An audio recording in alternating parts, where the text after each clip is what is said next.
In a room bathed in starlight, where dust motes dance like tiny galaxies, a little girl named Lily sat alone. The city lights below twinkled, but her eyes were fixed on the shadows in the corner, a universe of their own.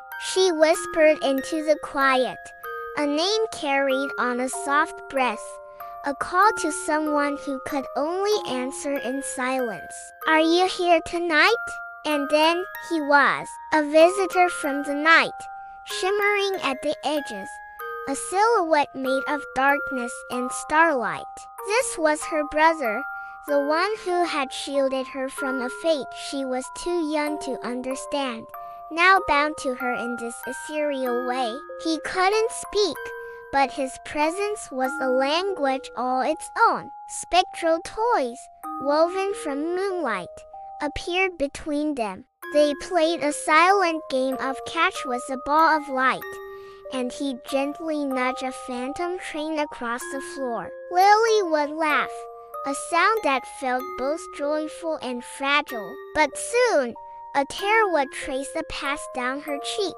He could visit, but he could never stay. The game would end, and the loneliness would return. One night, the shadows in the room grew deeper, colder. A formless, hungry darkness began to creep from the corners, reaching for Lily with icy tendrils. Panic seized her, but before it could touch her, her visitor stood in its path. His shimmering form flickered violently, like a candle fighting against a storm. He was her protector, even now. He raised a translucent hand, not in anger, but with a profound sadness.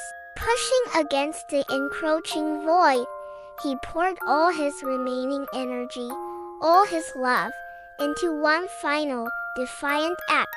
The darkness recoiled, shattering like glass, but the cost was immense. Her brother's form began to dissolve, breaking apart into 1,000 points of light, each one a tiny star ascending to join the night sky. He was fading, becoming one with the cosmos he came from. When morning's first light painted the room in soft gold, the night visitor was gone. Lily awoke, the chill of the nightmare still clinging to her. But there, on her pillow, lay a single, glowing petal, pulsing with a gentle warmth.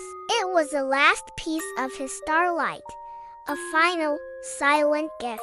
She clutched it to her chest, and the tears came again. But this time, they weren't tears of fear or loneliness. They were tears of love, of gratitude, and of a goodbye that was finally understood. Her protector was gone, but his love remained, a star forever shining in the constellation of her heart.